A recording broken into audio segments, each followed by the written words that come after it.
호세아 31장 1절로 8절까지의 말씀입니다. 제가 가진 성경은 구약 성경 698면에 있습니다.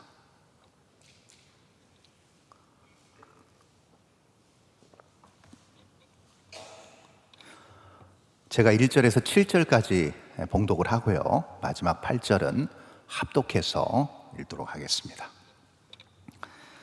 이 모든 일이 끝남에 거기에 있는 이스라엘 무리가 나가서 유다 여러 성읍에 이르러 주상들을 깨뜨리며 아세라 목상들을 찍으며 유다와 베냐민과 에브라임과 므낫세 온 땅에서 산당들과 제단들을 제거하여 없애고 이스라엘 모든 자손이 각각 자기들의 본성 기업으로 돌아갔더라. 히스기야가 제사장들과 레위 사람들의 반열을 정하고 그들의 반열에 따라 각각 그들의 직임을 행하게 하되 곧 제사장들과 레위 사람들에게 번제와 화목제를 드리며 여호와의 휘장문에서 섬기며 감사하며 찬송하게 하고 또 왕의 재산 중에서 얼마를 정하여 여호와의 율법에 기록된 대로 번제 곧 아침과 저녁의 번제와 안식일과 초하루와 절기의 번제에 쓰게 하고 또 예루살렘에 사는 백성을 명령하여 제사장들과 레위 사람들 몫의 음식을 주어 그들에게 여호와의 율법을 힘쓰게 하라 하니라. 왕의 명령이 내리자 곧 이스라엘 자손이 곡식과 포도주와 기름과 꿀과 밭의 모든 소산의 첫 열매들을 풍성히 드렸고 또 모든 것의 11조를 많이 가져왔으며 유다 여러 성읍에 사는 이스라엘과 유다 자손들도 소와 양의 11조를 가져왔고 또 그들의 하나님 여호와께 구별하여 드릴 성물의 11조를 가져왔으며 그것을 쌓아 여러 더미를 이루었는데 셋째 달에 그 더미들을 쌓기 시작하여 일곱째 달에 마친지라. 다 함께 읽습니다. 히스기야와 방백들이 와서 쌓인 더미들을 보고 여호와를 송축하고 그의 백성 이스라엘을 위하여 축복하니라. 아멘. 요즘 우리가 여러 영상 매체나 뉴스나 많은 신문지상에서 많이 듣는 말이 있습니다. 그것은 바로 혁신이란 단어일 것입니다. 혁신, 많이 들어보셨을 겁니다. 제가 혁신에 대해서도 한번 언급한 적이 있는데요, 오늘도 조금 더 이제 2023년도 이제 완연한 봄으로 향해서 가고 또 봄사역과 또 여러 우리가 이 상반기 중반을 지나는 가운데서 우리가 발딛고 사는 이 세상에서 추구하는 것들은 무엇인지를 우리가 조금 분석해 보면서 이 혁신이란 단어가 무엇을 의미하고 있는지를 다시 한번 묵상하고 되새길 필요가 있을 것 같습니다. 여러분, 혁신은 아주 중요한 단어입니다. 그것은 무엇이냐면 시대의 흐름에 맞춰서 구태의연한 방법을 개선하고 더욱더 발전시켜서 모든 시대에 몸담고 있는 모든 사람들을 편안하고 그리고 그 삶을 윤택하게 하는 데 있어 그 목적을 두고 있는 게 혁신이란 두 단어입니다. 그래서 많은 사람들이 혁신이란 단어를 좋아합니다. 정치적 혁신, 사회적 혁신, 문화적 혁신, 심지어는 종교적 혁신이란 말까지 등장을 했습니다. 아주 혁신이란 말 자체의 뜻에 담겨 있는 것처럼 새롭게 아주 급진적인 그리고 새롭게 완전히 변화되는 그런 신선한 이미지, 조금 더 재미있게 표현하면 싱싱한 이미지가 우리에게 다가오고 있습니다. 그런데 이 혁신이 주도하는, 혁신이 중심을 두고 있는 뿌리가 있습니다. 그것은 무엇이냐면 바로 능률입니다. 혁신은 능률이 없다, 그럼 그건 혁신이 아닙니다. 아무리 혁신적인 노력을 해도 그게 능률적으로 효과를 내지 못한다, 혁신 아닙니다. 그것은 여전히 구태의연한 방법이고 시대의 흐름에 거스르는 것이고 옛날 구식, 또 옛날에 잘못된 그런 방법이고 옛날의 방식이라고 그렇게 치부해 버릴 수 있는 것입니다. 동시에 혁신을 이루는 주된 어떤 동력이 있습니다. 혁신을 이루는 주된 동력은 무엇인가? 바로 자본입니다. 물질입니다. 물질이 많으면, 자본이 많으면, 재물이 쌓이면 혁신은 얼마든지 가능합니다. 재물로 가능한 것이 바로 혁신이 되겠습니다. 그러므로 혁신은 매우 우리에게 있어서 친숙하고 또 혁신을 매번 우리 삶 가운데서 이루고자 하는 열망이 우리 가운데 존재합니다. 그런데 반대로 혁신과 비슷한 말 같지만 다른 개념의 단어가 하나 있습니다. 그것이 바로 오늘 설교의 제목에 나타나 있는 두 글자, 바로 개혁입니다. 개혁은 혁신과 비슷한 것 같지만 다릅니다. 왜 다르냐? 개혁은 혁신이 능률과 효율에 기본 뿌리를 두고 있고 거기에 중요한 맹점을 두고 있다고 한다면, 개혁은 어디에 중점을 두고 있는가? 본질에 중점을 두고 있습니다. 즉 다시 말해서 혁신은 본질에는 별로 관심이 없습니다.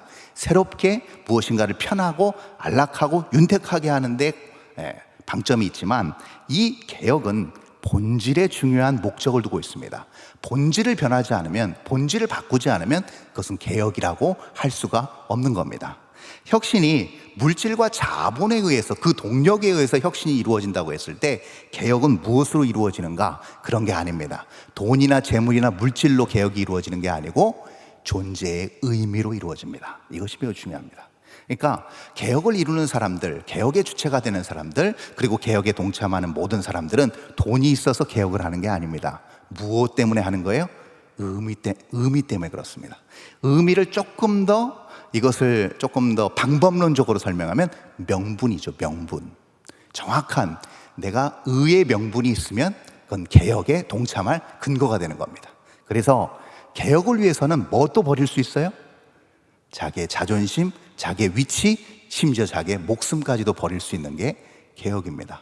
그래서 옛날 1517년도에 유명한 어떤 개혁이 있었죠? 독일의 비텐베르크 성당 문 앞에 딱 쓰여진 조항이 하나 있었습니다. 그 서두에는 뭐예요? 카톨릭의 잘못된 부분을 비판하는, 그리고 고쳐서 다시금 우리가 개혁해야 되는 내용이 쭉 열거되어 있습니다. 마틴 루터가 작성한 이 개혁문을 기반으로 시작한 것이 그 유명한 종교 혁신이 아니라 종교 개혁입니다. 자기 목숨을 아깝지 않으리만큼 개혁을 위해서 모든 것을 아끼지 않고 쏟아부었던 이유는 무엇인가? 바로 본질이 흔들렸기 때문입니다. 그래서 이 본질을 세우기 위해서 이렇게 마틴 루터와 종교개혁자들, 그리고 그 후에인 우리들 역시도 본질과 의무에 충실할 수 있다는 것이죠.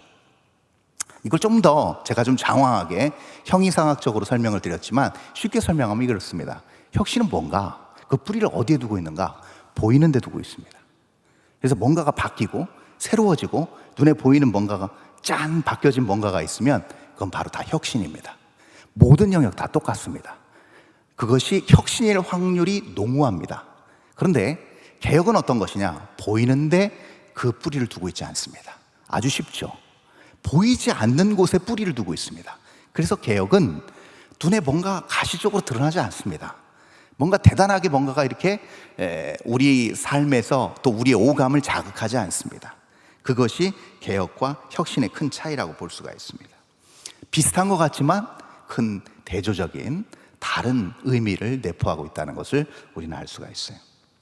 오늘 본문 역대하 31장도 이러한 렌즈, 이러한 관점에서 우리가 본문 오늘 역대하 31장을 살펴볼 필요가 있습니다.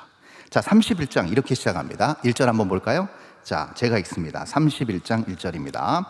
이 모든 일이 끝남에 거기에 있는 이스라엘 무리가 나가서 유다 여러 성읍에 이르러 주상들을 깨뜨리며 아세라 목상들을 찍으며 유다와 베냐민과 에브라임과 므낫세 온 땅에서 산당들과 제단들을 제거하여 없애고 이스라엘 모든 자손이 각각 자기들의 본성 기업으로 돌아갔더라. 이렇게 기록되어 있습니다. 이것이 오늘 본문의 첫 절입니다. 자, 그런데 여기서 첫 번째 시작을 어떻게 하고 있어요?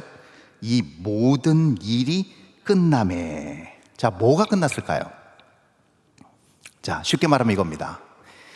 이스라엘 백성들이 히스기야 왕 전대까지, 물론 선한 왕들도 유다 왕조 안에 있었습니다. 그러나 히스기야 왕 전까지 그닥 이 전체적인 어떤 종교의 개혁이라고 불릴 만한 문건이나 역사적 기록은 사실 없다고 볼 수 있습니다. 미미합니다.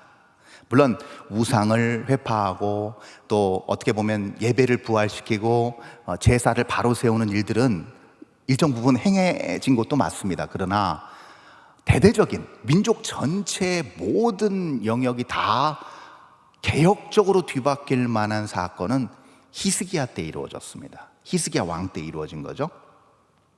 그 대표 주자, 그 개혁의 중요한 주체, 그 개혁이 어떻게 보면 수면 위로 드러나는 사건이 무엇이었냐 하면 바로 유월절의 회복이었습니다. 유월절의 회복. 이것이 30장 전체에 걸쳐서 나오는 내용입니다. 이것을 여러분 간과할 수 없습니다. 이 유월절이 왜 이스라엘 백성에게 그토록 중요하고 이것이 왜 개혁의 모체가 됐을까라는 것이죠. 이거 왜 그러냐면요, 유월절을 다시 부활시키고 모든 백성이 한 명도 빠짐없이 무려 2주간, 거의 보름 가까운 시간 동안 유월절 절기를 지켰다는 것은요, 이게 무슨 말이냐, 이스라엘 백성들이 보여지지 않았던 자기들 내면에 있던 깊은 영적 정체성을 재발견했다는 겁니다. 그러므로 이건 개혁입니다. 혁신이 될 수가 없는 것이죠. 여기 지금 1절에 보니까 여러 주상들 깨뜨리고 아세라 목상 찍고 여러 산당들, 제단들 다 제거했습니다. 이 제거했다는 건 뭐예요? 우상이 유다 산당 곳곳에 만연했다는 겁니다. 하나님의 백성이 어찌 하나님이 아닌 우상을 섬길 수 있었을까요? 간단한 이유입니다. 그것은 뭐냐면 그 옛날 이스라엘 백성들이 광야에서 이분이 하나님이요라고 만들어 놓은 금송아지와 같은 맥락, 같은 원리입니다. 즉 다시 말해서 산당의 모든 우상들을 섬겼던 그 주체는 결국 이스라엘 백성들이 누구를 섬겼다는 거예요? 그 중심은 자기를 섬겼다는 겁니다. 자기가 원하는 방식, 자기가 보여지는 방식으로 하나님을 편하게 자기의 입맛대로 섬기는 전형적인 행태가 어떤 행태였는가? 바로 우상이었다는 겁니다. 자, 21세기를 사는 우리도 예외일까요? 그렇지 않습니다. 예배당에 나올 수 있습니다. 하나님의 이름을 부를 수 있습니다. 말씀을 들을 수 있습니다. 간절히 하나님 앞에 울며 기도할 수 있습니다. 그러나 그 중심이 만약에 내가 하나님을 통해서 무엇인가 내 요구 조건, 내가 원하는 방식, 내가 무엇인가를 이 땅에서 많이 누리고 쌓으려고만 하는 그런 이유와 원인과 목적이라고 한다면 여러분, 그건 하나님을 우상으로 전락시키는 길입니다. 하나님, 더 이상 우리의 하나님, 전능하신 하나님, 우리에게 구원의 은혜를 베푸신 하나님이 되실 수 없고, 그분은 우리를 통치하실 수도 없고 우리를 인도 역사하실 수도 없을 뿐만 아니고, 그분은 단지 아무 힘도 발휘하실 수 없는 우리 발밑에 있는 목상과 같은 움직이지 못하는 신일 뿐입니다. 그렇다는 것이죠. 그러므로 유월절을 회복했다는 것은 결국 무엇인가? 보여지지 않는 하나님이 실제적으로 내 삶 가운데 중심으로 들어오셔서 나를 다스리시고 나의 주인이 되셔서 나를 이끌어 주시는 나의 구원의 요체, 중심 주제가 되신다는 사실을 고백한 겁니다. 오늘날로 따지면 그게 뭘까요? 1시간 남짓의 이 예배가 온전히 하나님 앞에 드려지는 예배의 회복이 일어난 겁니다. 하나님께서 기뻐 받으시고 우리는 그 은혜 안에서 다시금 만족하고 영광을 온전히 주님 앞에 올려드리는 영적인 교제가 다시금 회복된 것입니다. 여러분, 이 원리를요, 다시 우리가 그 옛날 출애굽했던 그 시점으로 다시 돌아가면 정확하게 이것이 무엇을 의미하는지 알 수가 있습니다. 우리 출애굽기 12장 25절에서 27절까지 나타나 있는데요. 자, 6월절의 시작입니다. 6월절의 첫 출발, 의미가 무엇이었는지 한번 보겠습니다. 제가 읽겠습니다. 너희는 여호와께서 허락하신 대로 너희에게 주시는 땅에 이를 때에 이 예식을 지킬 것이라. 이후에 너희 자녀가 묻기를 이 예식이 무슨 뜻이냐 하거든 너희는 이르기를 이는 여호와의 유월절 제사라. 여호와께서 애굽 사람에게 재앙을 내리실 때에 애굽에 있는 이스라엘 자손의 집을 넘으사 우리의 집을 구원하셨느니라 하매 백성이 머리 숙여 경배하니라. 이렇게 기록되어 있습니다. 자, 여기서 제가 마지막 27절만 중요하니까 따로 빼놨습니다. 색깔 칠해놓은 부분을 보시면 우리의 집을 구원하셨느니라. 너희는 너희뿐만, 당대뿐만이 아니고 너희 후손들까지 이것을 기념하라 하신 겁니다. 이것이 유월절 정신입니다. 유월절 회복, 예배의 회복이라는 것이죠. 자, 그러면 이것이 오늘날 신약 시대를 살고 은혜의 시대를 사는, 또 성령의 시대를 사는 저와 여러분이 이 유월절 정신과 무슨 관계가 있을까? 여러분, 여기서 다시 한번 27절을 띄워주시면요, 우리의 집을 구원하셨느니라 라는 표현이 나옵니다. 여기서 이 구원에 우리가 주목해 볼 필요가 있습니다. 이 구원에 대해서 여러 구약 성경에서 여러 표현들과 동사들이 나오는데요, 구원하셨다 해서 지금 이 표현은 히브리 말 나짤이라는 표현입니다. 나짤. 근데 이 나짤의 표현은 좀 독특한 표현입니다. 이건 뭐냐면요, 뺏어서 주시는 겁니다. 뺏어서. 그러니까 전적으로, 무조건적으로 하나님께서 구원을 베풀어 주신 거예요. 뺏어서 주시듯이 일방적으로 구원을 주신 겁니다. 자, 그런데 일방적으로 구원을 주셨기 때문에 일방적으로 구원을 입은 우리는 어떨까요? 우리의 자세는 빼앗아서 주셔서 하나님의 구원의 은혜가 우리의 인생 중심에 들어왔기 때문에 이 나짤, 우리를 구원하셨다는 표현 속에 내포된 것은 무엇인가 하면 그 구원의 은혜 안에 다른 것이 자리 잡을 여지가 있어요, 없어요? 없습니다. 이걸 얘기하고 있는 겁니다. 유월절 정신은 그럼 무엇인가? 하나님의 구원의 은혜와 그 사랑, 그 자리 외에 다른 것이 우리의 인생, 우리의 심령 중심에 자리 잡을 수 없음을 의미하고 있습니다. 그러므로 우상을 찍어낼 수밖에 없어요. 그러므로 온전한 예배, 은혜 받은 예배, 하나님 앞에 온전히 내 모든 것을 다 드리는 예배는 전적으로 하나님 위에 그 어떤 것도 들어갈 여지를 남겨두지 않습니다. 나의 영광, 나의 경험, 나의 명예, 나의 어떤 안락, 나의 평화, 그 어떤 것도 하나님 위에 들어갈 수가 없는 겁니다. 끼어들 공간이 없는 겁니다. 이것이 온전한 예배의 성공이라는 것입니다. 이것을 유월절 정신에서 우리는 찾아볼 수가 있는 겁니다. 그래서 여러분, 오늘도 저와 여러분 예배를 드리고 있습니다. 어떤 예배가 성공적인 예배일까요? 여러 마음가짐과 결단과 여러 생각들이 교차할 수 있을 거예요. 어떤 분들은 가슴이 벅차서 가시는 분도 있으실 것이고, 어떤 분들은 마음이 무거운 상태에서 가실 수도 있을 것이고, 어떤 분들은 지난주나 이번 주나 그냥 그래 하고 가시는 분도 계실 것이고, 어떤 분들은 왜 이렇게 예배가 길어 하고 가시는 분도 계실 것이고, 많은 분들이 계실 겁니다. 그러나 여러 반응들 가운데 예배에 성공한, 온전한 예배를 드린 성공한 예배자의 동일 분모는 뭘까요? 공통점은 무엇일까요? 그것은 무엇인가 하면 하나님이 나의 최고봉이십니다. 하나님이 나의 주인이십니다.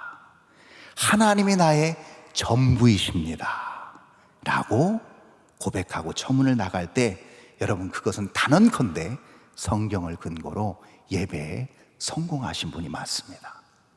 자, 그러면 생각해 보십시오. 전지전능하시고 무한하신 하나님이 나를 사랑하시고 나의 주인이 되어 주신다는 것을 깨달아 알고 믿었을 때, 여러분, 이 세상이 아무리 험난하고 사면초가와 같은 그런 상황이라 할지라도 여러분, 어찌 우리가 두려워할 수 있겠습니까? 어찌 근심과 걱정을 달고 살 수 있겠습니까? 그럴 수 없습니다.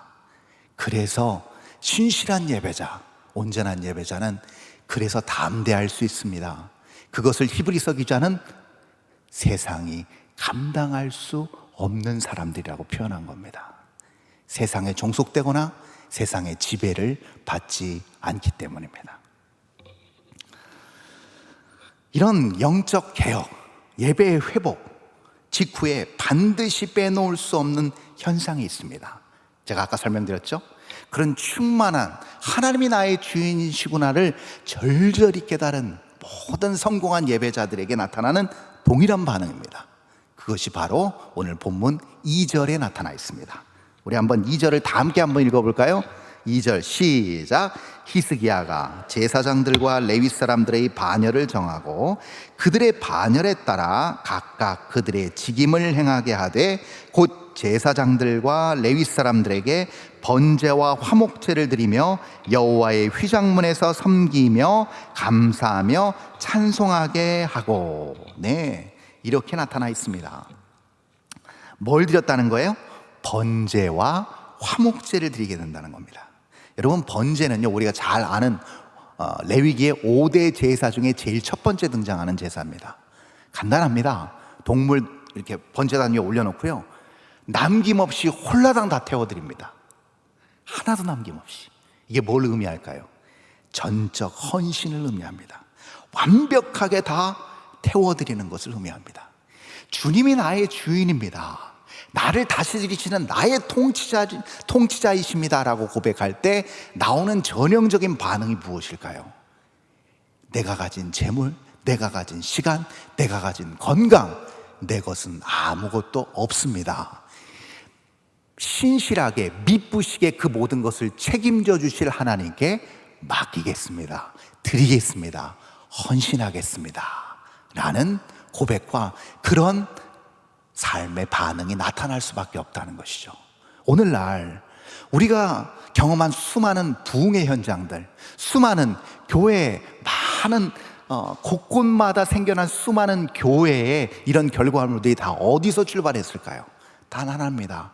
나의 주인, 그분이 나를 붙들고 계시고 나를 이끌고 계신다는 그 사실 하나 때문에 내가 가진 그 많은 재산도 결국은 내 것이 아니고, 내가 가진 시간과 건강도 내 것이 아님을 고백해서 전적으로 헌신한 우리 믿음의 선진들, 아니 당대에 계신 여러분들의 경험 아니겠습니까? 이것이 결국 놀라운 역사를 이루어낸 것입니다. 하나님께서 우리를 통하여 전적인 우리의 내려놓음과 내어놓음과 헌신을 통해서 하나님께서 이루신 역사의 결과물이라는 것이죠. 이것을 우리는 보고 있습니다. 그러므로 우리가 이러한 놀라운 영적인 결과와 열매를 얻기 위해서 준비해야 할 것이 무엇이겠습니까? 다른 게 아닙니다. 우리가 사역에 임할 때, 예배에 임하기 전에 우리가 생각해야 될 것이 무엇일까요? 그건 다른 게 아닙니다. 오늘은 어떻게 예배를 드릴까 보다 더 중요한 게 무엇일까요? 내가 왜 예배를 드릴까? 그리고 오늘 하나님께서 주시는 귀한 영적인 깨달음을 통해서 나는 어떻게 하나님 앞에 내 자신을 드려야 될까를 고민한다는 겁니다. 다시요, 어떻게 하나님 앞에 내가 나아가야 되고, 그리고 어떻게 하나님께 나를 드려야 될까를 고민하게 될 수밖에 없다는 겁니다. 그래서 여러분, 예배를 잘 드리고 유월절 정신을 통달한 사람에게 나오는 현상이 무엇인가? 나를 어떻게 드릴까 합니다. 판단하지 않습니다. 오늘의 이 교회 예배는 왜 그럴까? 말씀은 왜 그럴까? 찬양은 왜 그럴까가 아닌, 예배를 드리고 나갔을 때 내 자신이 하나님 앞에 홀로 서서 이제 내가 무엇을 주님 앞에 전적으로 나의 번제로 드릴 수 있을까를 고민합니다. 이것이 정말 은혜 받은 사람, 이것이 정말 하나님 앞에서 온전한 예배를 드린 사람의 모습입니다. 이것을 유다 백성 전체가, 모든 민족이 동시다발적으로 이런 동일한 반응을 나타냈습니다. 이것이 오늘 우리가 읽은 본문입니다. 예배 개혁에서 두드러진 두 번째 특징이 있습니다. 그것은 바로 화목제를 드렸다는 겁니다. 2절에 나타나 있죠? 번제, 그리고 화목제를 드렸습니다. 여러분, 화목제는 이렇습니다. 화목제 제물을 드리잖아요. 그럼 다 각을 떠요. 각을 뜨고 나서 어느 부위를 제사장한테 드리냐면요, 가슴살과 오른쪽 뒷다리를 줍니다. 어떻게 보면 제일 맛있고 좋은 부분이라고 할 수 있겠어요. 저는 최소한 그렇습니다. 네, 저는 그 부위를 좋아하는데요, 뒷다리 그리고 가슴살 좋아하는데요. 여러분, 동물이 커요. 그러면 가슴살하고 뒷다리 빼면요, 많은 부분이 남습니다. 많이 남겨져 있어요. 그거 혼자 당일날 다 먹어야 돼요. 그 다음날까지 남겨두면 안 됩니다. 다 먹어야 됩니다. 그러면 혼자 먹을 수 있어요, 없어요? 못 먹습니다. 하나님께서 의도하신 것은 분명합니다. 나와 화목했다면 누구와 또 화목하라는 거예요? 그렇습니다. 수직적으로 하나님과 화평했다고 한다면 이제 수평적으로 너희들끼리 화목해야 된다. 그래서 많은 부분을 그날 당일날 먹게 숙제로 던져주셨습니다. 그래서 나눠야 됩니다. 그래서 저는요, 우리 교회가 주일날 점심 식사 부활한 게 너무 좋은 거예요. 이것만큼 성경적인 게 없다, 이것만큼 화목제적인 게 없다라는 생각이 들어요. 힘들지만, 준비하시는 분도 힘들 수 있지만, 또 치우는 부분에서 힘들 수 있지만, 그 안에서 같이 영적인 양식을 먹은 영적 공동체가 또 육의 양식을 나누는 너무나도 귀하고 아름답고 소중한 시간이라고 할 수 있을 것입니다. 여러분, 그렇습니다. 혁신은요, 여러분, 혁신의 주체는 무엇인가? 추구하는 바는 축적입니다. 많이 축적해놔야 돼요. 그래야만 혁신을 할 수 있잖아요. 재물이 축적돼야만, 자본이 증가해야만 이거 가지고 혁신을 할 수 있거든요. 그러니까 혁신이 주창하는 바는 무엇인가? 계속 쌓아놓으라는 거예요. 곡간 만들어 놓고 계속 양식 그득그득 쌓아놓으라는 겁니다. 그리고 그거 혼자서 다 누리라는 겁니다. 이게 혁신이에요. 그리고 나서 이 다 축적되고 쌓여진 것들을 통해서 상승 효과를 내서 가장 그래프 위의 정점에 올라앉으라는 겁니다. 그래서 혁신은요, 하향 곡선을 용납하지 않습니다. 언제나 상향 곡선으로 가야 됩니다. 언제나 확장해야 되고요, 언제나 늘어야 되고 올라가야 됩니다. 이게 혁신입니다. 그것을 위해서 모두가 다 달리게 됩니다. 그래서 경쟁이 불가피합니다. 물론 선의의 경쟁도 있을 수 있습니다. 그러나 그것이 단순히 내가 나 혼자 저 정점 위에 홀로 있고 모든 것을 다 누리기 위한 것이라고 한다면, 여러분, 이것은요, 심각한 사회적 위기를 만들 수 있습니다. 우리가 몸담고 있는 지금 현 세상이 그렇다는 것이죠. 반면에 개혁은 그것과 다릅니다. 개혁은 기본적으로 뭐가 수반되는가? 축척이 아닙니다. 전적인 헌신으로 출발합니다. 개혁하는 사람들에게, 개혁을 추구하는 사람들에게 물어보십시오. 돈 나옵니까 이거? 거의 다 말할 겁니다. 이구동성으로. 아니요, 우리 돈 받자고 이런 개혁하는 거 아닙니다라고 얘기합니다. 돈을 추구하지 않습니다. 전적인 헌신과 봉사로 갑니다. 그러므로 교회만큼 개혁을 주도할 만한 공동체가 이 세상에 아주 드뭅니다. 거의 독보적인 공동체라고 할 수 있습니다. 보십시오, 여러분. 성가대 봉사, 식당 봉사, 누가 돈 줍니까? 아니에요. 사례합니까? 그렇지 않아요. 그럼에도 불구하고 우리는 열심히 추운 날 영하의 날씨에도 주차 봉사합니다. 헌신입니다. 그게 개혁의 정신입니다. 그러면 그 개혁의 정신은 무엇을 만들어내는가? 평등함을 만들어냅니다. 왜요? 경쟁이 필요 없습니다. 자발적으로 합니다. 눈에 보이면 자발적으로 내 시간과 내 건강과 내 육체를 들여서 뛰어나갑니다. 그러므로 모두가 다 동일하게 누리게 됩니다. 모두가 다 만족함을 누립니다. 보람을 느낍니다. 이것이 개혁의 중요한 결과물이 됩니다.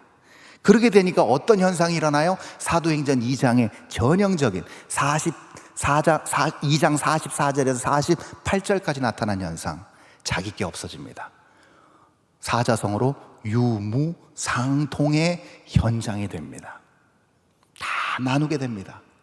내 것도 나누고 도움을 받기도 하고, 모든 경쟁은 다 사라지고 모두가 한 공동체 안에서 누리고 기뻐하고 즐거워합니다.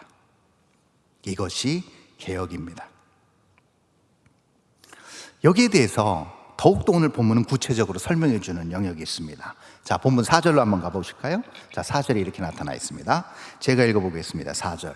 또 예루살렘에 사는 백성을 명령하여 제사장들과 레위 사람들 몫의 음식을 주어 그들에게 여호와의 율법을 힘쓰게 하라 하니라. 네, 제사장들과 레위 사람들의 몫의 음식을 주어서 여호와의 율법을 힘쓰게 합니다. 그것이 그 다음 5절에는 구체적으로 무엇이라고 설명하고 있어요? 11조라고 설명하고 있습니다. 11조를 많이 드리는 현상이 나타나고 있습니다. 11조 정신. 예배에 성공하고 헌신의 마음이 불일듯 일어나고 내 소유와 내 주권을 주님 앞에 다 맡긴 사람들에게 나타나는 전형적인 또 다른 삶의 반응, 그것이 바로 11조입니다. 우리는 보통 11조를 이렇게 생각합니다.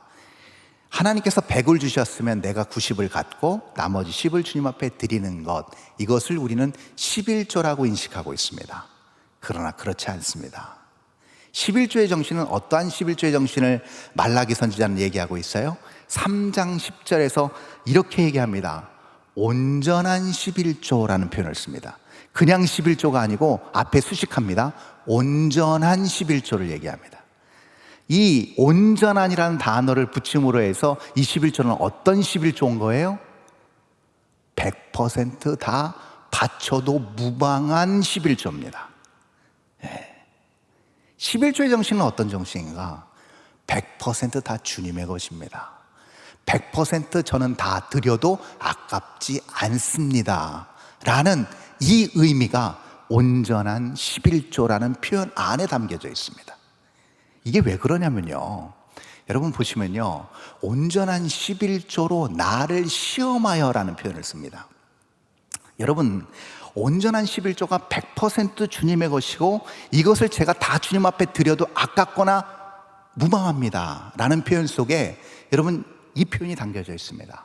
그러면 가장 내가 거둬들인 수확의 가장 좋은 첫 열매를 주님 앞에 먼저 떼어서 구별하여서 드리는 겁니다. 이게 11조일 뿐이지 사실은 전부 다 주님의 것인 것이죠. 이것을 시험하신다는 것은 무슨 말일까요? 여러분, 우리가 많은 부분에 있어서 하나님께서 말씀으로 이 땅을 창조하신 이후의 모든 것들은 하나님의 자연의 섭리 안에서 운영됩니다. 경제 원리도 똑같습니다. 하나님의 창조 섭리 안에서 경제 원리도 돌아갑니다. 그런데 우리 하나님께서 여기서 시험하라라는 표현을 쓰셨어요. 이 얘기가 무슨 얘기일까요? 우리 하나님께서 너희들의 그 11조를 인하여 시험대에 오르시겠다는 겁니다. 다시요. 너희들의 큰 액수가 됐든 작은 액수가 됐든 상관없이 너의 그 온전한 11조를 드림으로 내가 온전히 시험대에 오른 것처럼 반응하겠다는 겁니다. 이게 얼마만큼 무시무시한 얘기냐면요, 제가 아까 설명드렸죠. 하나님의 창조 섭리 이후의 모든 것들은 하나님의 자연의 법칙과 섭리 안에서 운영되는데 시험대에 오르시겠다는 건 뭐냐면 하나님께서 그 모든 자연의 섭리를 정하시고 제정하시고 창조하신 그분이 직접 개입하시겠다는 겁니다. 그러면서 무슨 표현을 쓰세요? 하늘 문을 열고 복이 쌓을 곳이 없도록 쏟지 아니하나 보라라는 표현을 쓰십니다. 자, 여기서 이 복이 곡간 만들어 놓으면 그 곡간 쌓을 데가 없이 물질 복 막 내려주신다는 그 표현 아닌 것쯤은 아시죠, 여러분? 물론 필요하면 그 복도 주십니다. 그러나 그 복보다 더 중요한 복이 있습니다. 그것은 처음 우리 하나님께서 인류에게 제정하신 그 복을 넘치도록 부어주신다는 겁니다. 그 복이 뭘까요? 이 땅을 통치하고 지배하는 복입니다. 창세기 1장 28절, 하나님이 하나님의 형상을 따라 사람을 창조하시고 그들에게 복을 주시며 그 바라크가 바로 그 바라크, 복입니다. 그리고 뭐라고 하셨어요?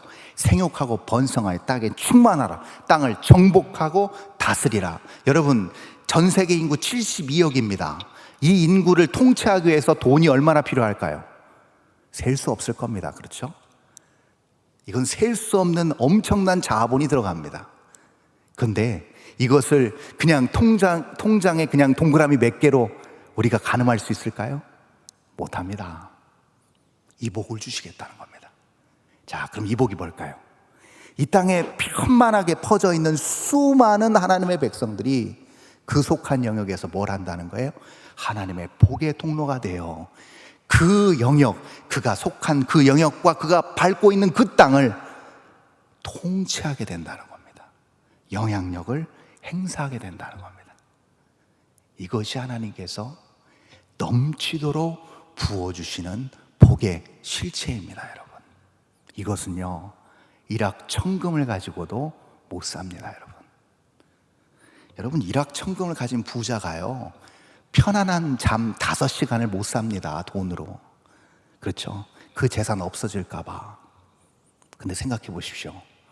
통장에 1원 한 푼 없는 빈털털이라 할지라도 그가 하나님의 통치권을 가지고 그가 속한 가정, 그가 속한 직장, 그가 속한 가정, 그가 속한 교회에서 하나님의 뜻으로, 하나님의 방법으로, 하나님의 나라로 그 영역을 정복할 수 있다고 한다면 여러분, 그 사람을 누가 무시할 수 있겠습니까? 그 사람을 누가 업신여길 수 있겠습니까? 그럴 수 없습니다. 지대한 영향력을 미칠 수밖에 없고, 그 사회와 그 역사의 한 획에 중요한 복음의 흔적을 남길 수밖에 없는 것이죠. 이것이 하나님께서 시험 때 친히 오르셔서 자신의 모든 것을 다 주님 앞에 아낌없이 먼저 드린 헌신자들에게 베푸시는 하나님의 신실하신 약속임을 믿으시기 바랍니다. 그 주역이 우리라면 여러분, 우리는 결코 가벼운 존재도 우스운 존재도 평범한 존재도 아닙니다. 여러분, 이것을 꼭 기억할 수 있으시기를 바랍니다. 그랬더니 결과가 나옵니다. 이런 대개혁의 결과물, 그것이 마지막 본문 8절입니다. 우리 8절 다 함께 마지막 읽어볼까요? 시작. 히스기야와 방백들이 와서 쌓인 더미들을 보고 여호와를 송축하고 그의 백성 이스라엘을 위하여 축복하니라. 아멘. 자, 여기서 중요한 말이 있습니다. 쌓인 더미들, 정확하게 표현했어요. 우리 개역 개정에서 정확하게 복수로 표현했습니다. 아렘이란 히브리 말인데요, 정확하게 복수로 잘 표현했습니다. 여러분 보십시오. 저 더미들이 깔끔했을 것 같습니까? 투박했을 것 같습니까? 투박했을 겁니다. 왜요? 이 얘기는 무슨 얘기냐면요, 지위, 고와 남녀노소를 막론하고 전부 다 드렸다는 얘기입니다. 자기의 전부를 다. 그러면 예수님께서 칭찬하신 그 과부의 보잘것없는 2렙돈에 준할 만한 보잘것없는 11조도 포함됐을 겁니다. 근데 그것을 히스기야가 보고 이스라엘을 위하여 축복하고 여호와를 송축하고 영광을 올려드렸습니다. 부흥은 어디서 출발하는가? 반드시 부흥은 개혁을 수반합니다. 개혁이 없이는 부흥은 일어나지 않습니다. 혁신만 가지고는 절대 부흥은 일구어낼 수 없습니다. 부흥은 개혁을 기반으로 해서 한 명도 빠짐없이 모두가 다 헌신의 마음으로 자신을 던질 때만 가능합니다. 그럴 때 그 더미들이 완성됩니다. 부흥이라고 세련되지만은 않습니다. 우리가 생각하는 그런 부흥하고는 다를 수 있습니다. 그러나 분명한 사실은 무엇인가? 모든 사람이 빠짐없이 참여하는 그 순간입니다. 무엇인가 결과물이 나오지 않을 수도 있습니다. 그러나 지금 이 예배 한순간, 여기 예배드리는 모든 분들이 단 한 명도 빠짐없이 내가 내 모든 것을 주님을 위하여 헌신하겠습니다 결단하고 다짐하고 행동하는 순간 부흥은 출발합니다. 이렇게 부흥의 역사는 일어납니다. 그러면 분명한 것은 그때 우리는 주인의 자리에서 종의 자리로, 내 경험과 지식을 의지하는 자리에서 믿음의 자리로, 그냥 살기 위한 전전긍긍하는 그 자리에서 주를 위하여 죽기를 결단하는 자리로 내려오게 됩니다. 그럴 때 예배에 개혁이 일어나게 되고 이 물질 만능 시대 중심에서 우리는 여전히 부흥의 거대한 파도를 분명히 반드시 일으키게 될 줄 믿습니다. 기도하겠습니다. 하나님 아버지 감사합니다.